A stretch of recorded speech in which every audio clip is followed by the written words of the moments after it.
Kumusta? Welcome ulit sa Lenda Academy. Totoo ito sa lending, may mga borrower na magkakaproblema, nawalan ng trabaho, nagkasakit, bumagsak ang negosyo. Ang tanong, hahayaan ninyo ba silang tuluyang malubog o ayusin ninyo ang hulugan para makabangon pa sila? Iyan ang loan restructuring at kasama ito sa growth plan pataas. Tingnan muna natin ang settings. Sa settings, i-click ang loan restructuring. Ayan, naka-on ang restructuring enabled sa demo natin. Dito rin nakalagay kung anong status ng loan ang pwedeng i-restructure at naka-require ang reason sa bawat isa may dahilan dapat laging nakalog. Ngayon, kilalanin natin ang borrower natin. Sa loans, i-search ang Demo L008 loan, ito ni Grace Flores. Ayan, kita ninyo agad overdue ang status. 30,000 ang principal, lingguhan ang hulog, pero 2 installment pa lang ang nabayaran, 14 na hulog na ang lampas. Halos 29,000 pa ang natitira. Sa ganitong lalim ng pagkabaon, hindi na makakahabol si Grace sa dating hulugan, pero may restructure button dito sa taas, lumitaw ito dahil naka-on ang setting kanina. I-click natin. Ito ang restructure form. Sa itaas, ang buod, ang outstanding ni Grace, 28,875. Lahat iyan overdue na.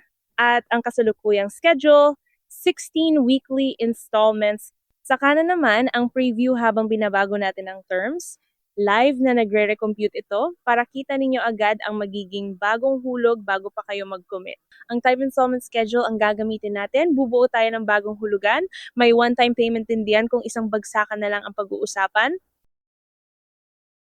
Ngayon, ang bagong terms. Ang effective date na yung araw.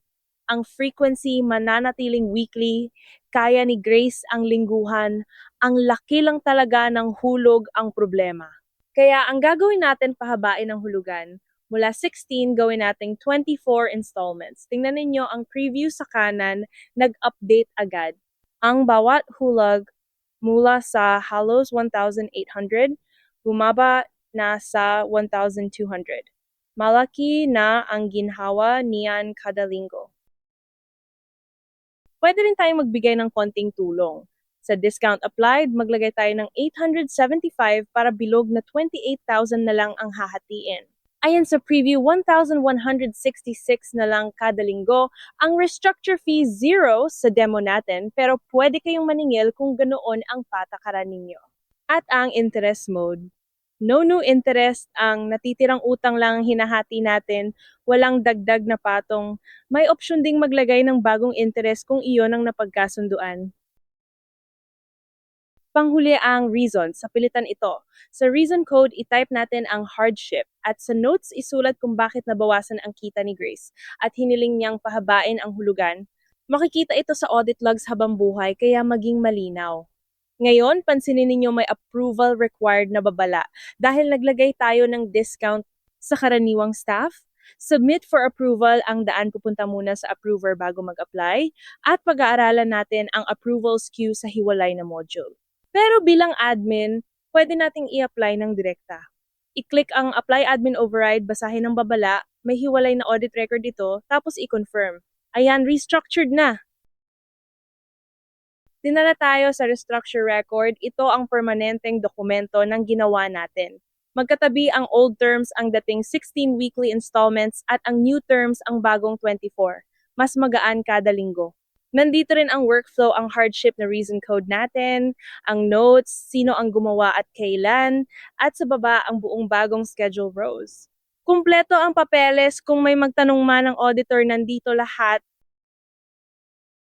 Balikan natin ang schedule tab ng loan. Ito na ang bagong hulugan ni Grace 24 na lingguhang hulog, panibagong simula.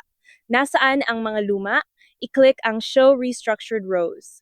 Ayan sila, hindi binura ang kasaysayan, minarkahan lang na restructured. Ang bawat piso na binayaran ni Grace noon, buo pa rin ang record. Ganyan dapat malinis ang bago, buo ang luma. Isa pang huling silip sa reports, may restructured loans na report. Lahat ng restructure sa loob ng napiling panahon, kasama ang kabuuang halaga, mga discount at fees para sa management at sa auditor ninyo. At iyan ang loan restructuring. Tandaan, naka-on dapat ang setting, pumili ng tamang bagong terms habang nakatingin sa live preview, laging may dahilan na nakalag at ang lumang schedule minamarkahan, hindi binubura. Sa susunod na module, ang credit limits at risk scoring. Paano pinipigilan ng lenda ang sobrang pagpapautang bago pa ito maging problema? Kita-kita tayo doon.